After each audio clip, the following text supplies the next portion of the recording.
Եթե Հայաստանը միջանցքի բացման մասին անհապաղ որոշում չկայացնի, Ադրբեջանը պետք է ուժով մաքրի այդ տարածքը, հայտարարել է Ադրբեջանի խորհրդարանի իրավական հարցերի եւ պետականաշինության մշտական հանձնաժողովի փոխնախագահ Հուդրաթ Հասանղուլիևը։ Նա պնդել է, որ Զանգեզուրի միջանցքի գրավումից հետո Բաքուն դրա վերահսկողությունը պետք է անցնի կամ Միացյալ Նահանգներին, օգոստոսի 8-ի հայտարարության դրույթների համաձայն, կամ Ռուսաստանի 2020 թվականի նոյեմբերի 10-ի պայմանավորվածությունների հիման վրա։ Հայաստանը փորձում է հարևանների հետ հաղորդակցության ուղիներ բացել եւ իրեն շահաբետ ձևով դա ասել է պատգամավորը։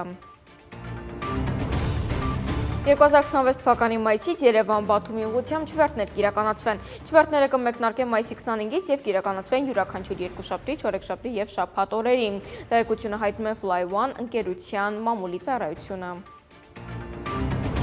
Հայաստանի արդարադատության նախարարությունը գրեթե ամբողջությամբ թվայնացրել է քաղաքացիական կազմության ակտերի պետական գրացման գործակալության աշխատանք, այս մասին հայտնել է արդարադատության նախարար Սրփուի Գալյանը։ Առանց տարածքից տանից դուրս գալու քաղաքացիները այլևս հնարավորություն են օնլայն գրանցելու երեխայի ծնունդը, ամուսնությունը, այդ թվում ամուսնալուծությունը։ Հնարավոր է անվանափոխություն իրականացնելու համար հայտ ներկայացնել, ինչպես նաև քաղաքացիները կարող են օգնել ՔԿԱԳ մարմինների թվայնացնել իրենց փաստաթղթերը, ասել է նա։